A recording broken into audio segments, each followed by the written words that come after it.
With the demure hope of earning a few extra shreds of lettuce in high school, I scored a part-time job at an incredibly Midwestern American grocery store by the name of Hy-Vee. If you're not a product of the Midwest, it is rather improbable that you've ever heard of the chain. After an exhausting dose of perfect penmanship, I submitted my application, convinced my buddy Eric to put in a good word for me, and found myself grinning from ear to ear as my boss shook me firmly by the hand and said, "Welcome aboard, son." Long famous for its advertising slogan, "Where there's a helpful smile in every aisle," Hy-Vee was my shot at polishing my pearly whites and ultimately cashing in a hard-earned paycheck every other Friday. Whatever bundle of emotions may be rekindled, everyone recalls his or her first position of employment. I fixed my hair in the rearview mirror and sauntered through the big double doors in my new black Dickies and clean shirt and tie. Consequently, I was put in charge of an extensively frosty, frigid, frozen food section, complete with cavernous walk-in freezers secretly hidden behind quasi-important, employees-only plastic swinging pair of saloon doors. My appointed weapon of choice was a box cutter, more commonly referred to as the razor blade.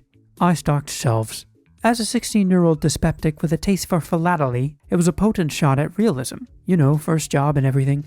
But I enjoyed it. The store had an antediluvian intercom system by which the shift manager on duty would occasionally pick up the horn and squawk, "Adam, check please." Such a strident summons commanded that I drop whatever I happened to be doing, naturally of great importance, and trudged cheerfully to the front of the store as newly humiliated substitute cashier until I was at last deemed unneeded. The idea wasn't so bad, but once the goodies started flowing down the conveyor in my direction, it soon became strenuous. Of course, I haven't a thing in the world against cashier work. As Mike Rowe eloquently puts it, it's a dirty job, but someone's gotta do it. But it's no secret that I was not an uninhibited people person in high school. I am an introvert, a melancholy, and back in high school, it was tenfold. I barely knew how to count change. And on top of such astronomical awkwardness, it was a swelteringly torrid affair. You see, my job description required me to wear a heavy jacket and gloves due to the amount of time spent in and trips taken to/fro the aforementioned walk-in freezer. Thus, when I'd grudgingly appear at the front end to help check, I was already sweating my socks off. More than anything, I craved the delicious words, "Okay, Adam, you can go back now."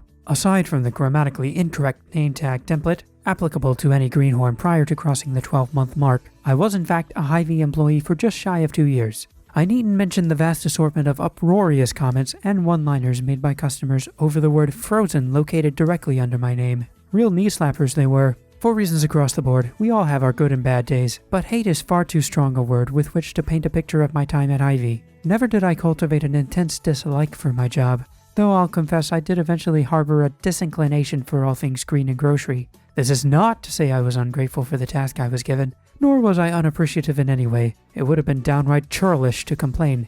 I was merely bitten by a creative bug.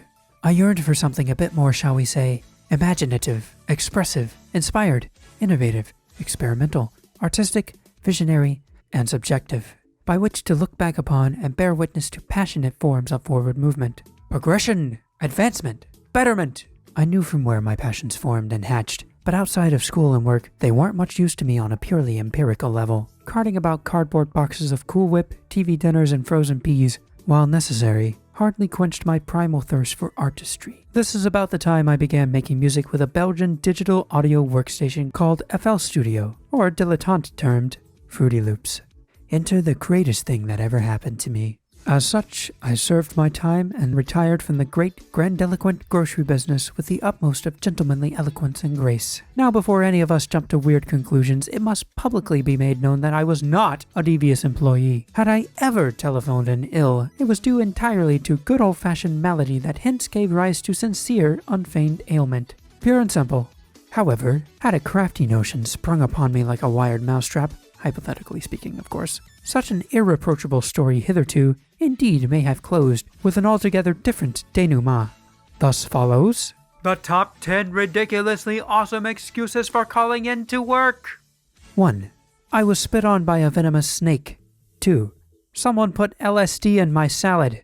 3. A groundhog bit my car tire, causing it to go flat. 4. Sorry I won't be in for 3 days. Went to see my sister off on her cruise to the Bahamas. Darn ship left with me still on it. Captain refuses to turn back. 5. I won't be in today. My home is flooded and I'm currently standing on the dresser in my second-story bedroom, thanks. 6. The blankets were too heavy for me to lift this morning and I was stuck in bed all day. 7. I lost my car keys skiing and I can't leave until I find them.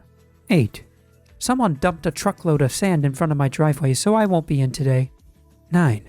I am stuck in the blood pressure machine at Walmart. 10. Hello, I've used all my sick days and I'm calling in dead. All chuckles aside, let's remember where we are.